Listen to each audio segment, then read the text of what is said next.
Welcome everybody to the Betway Waited to Win show. We're having a look now at race number 4 on the card at Turffontein. It is time for that jackpot there where they got 33 to 10, of course, on the Saturday about this horse Civil Princess for Johan Janssen van Vieren, who's certainly got a chance. But I'm finding it to be an open race, Daryl. Clyde, this is the race I've taken my chances with. I've only got 2 runners. I'm hoping I survive. I'm not going into this contest confident whatsoever.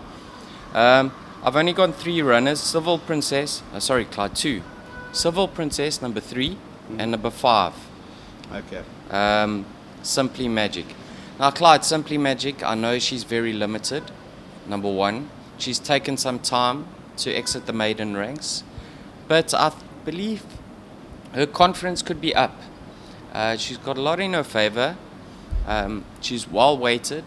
She's drawn towards the outside. The stable's in form. The form line has worked out, and this isn't the strongest of lineups. Right. So who says she's not capable of going back-to-back? Okay. Then Civil Princess, just have a look at the comments in the computer form. That has to be a concern. They've always... there's something amiss. The jockeys reported something amiss, and then nothing's ever detected. But she's had excuses. Last time out, she had a wide draw to contend with on the inside track. She was dropped out, never in contention. Penultimate start, Clyde. She jumped from the worst draw on the inside up the Vaal straight. Yeah. Up the Turffontein straight. Yeah. She's having a peak run. If she reproduces her debut effort, I can see her winning. I'm hoping she comes back to form. Tell me, so then just give me the horses are Silver Princess, which is number 3. And 5. On the card, and number 5, Simply Magic. Don't want to be confused in numbers. 3 and 5 for Daryl in race number 4. But here's the official version, ultimately from the whole team, Darren, everybody involved, with regards to race number 4 on Waited to Win.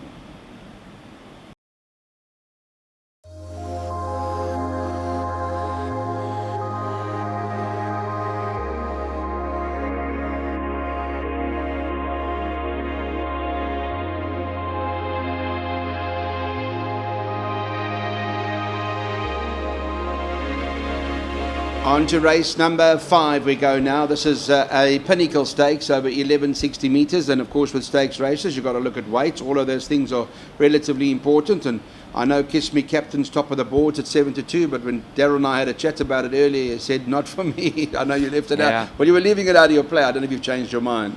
No, Clyde. The pace angle certainly towards the outside with Roll with the Punches. A filly like Maharani, on her day, she's very good. She showed in her penultimate start there is still some life in her. Could get the run of the race. She, at the weights, has to be taken very seriously. Bon Vivant, here's her companion. She's a course and distance specialist. Always have to include her up the Turffontein straight. And then I've just gone one other, Marigold Hotel. Now she holds the 2 Johan Janssen van Vieren fillies at the weights, and she was very unlucky last time out. She was caught wide with Richard Fourie. She's also been victorious up the Turffontein straight. But I believe with the pace being towards the outside, those following Roll with the Punches through might have the upper hand. Okay. Well, that's pretty much it. There, look, see what happens with Roll with the Punches, the 3 on the card. That at this stage Raymond Danielson's riding, Dennis Schwarz is on Marigold Hotel, all subject to change because remember, we're doing this on the morning of the July, on Saturday morning here in Durban. Play it well, everybody, at Turffontein.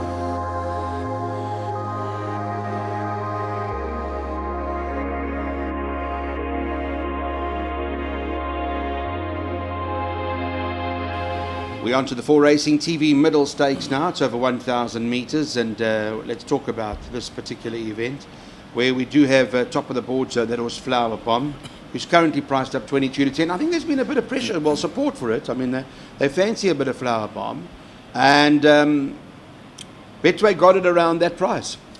Yeah, deservedly so, Clyde. She comes into this race best weighted.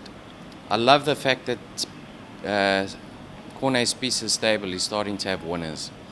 She went through a quiet spell herself, Flower Bomb. Stable's coming back to form. She's run 2 crackers she has. up the Turffontein straight, and she's best weighted. Yeah. So don't look at her moving down to the start. That's just the way she is. And you can go into this race very confident that you're going to get a run for your money. The danger put a line through Cosmic Stars last start. You know, Keegan de Mello had to make a split decision whether he wanted to be caught 4 wide or push forward. He went forward, he over-raced, they basically cut throats up front.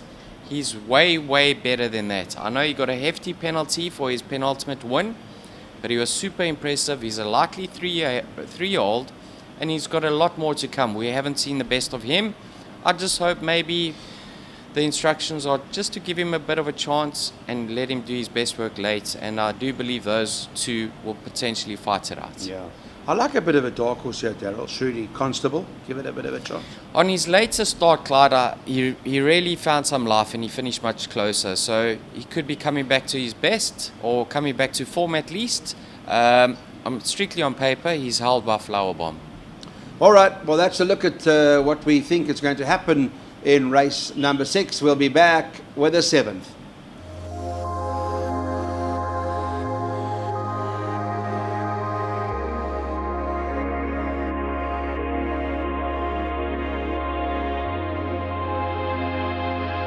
On to race number 7 now. It's run over the 1400 meters. The question here is Maboneng. At this stage on Saturday, Maboneng is still running. Was it a cracking effort just the other day, wasn't it? Absolutely. When was it? Thursday? When it ran second, I think. Yeah. Second to Spring will come. Yeah. Against the boys or in open company.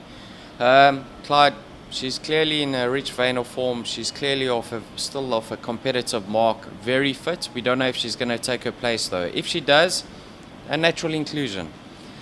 If you're looking for a bit of value, Clyde, I do believe I found one in number 9, Run for Isla. Now, he has a filly that came back to a bit of form last time out, but the stable's come to form. She's dropped further in the rating. She's got a 1 draw.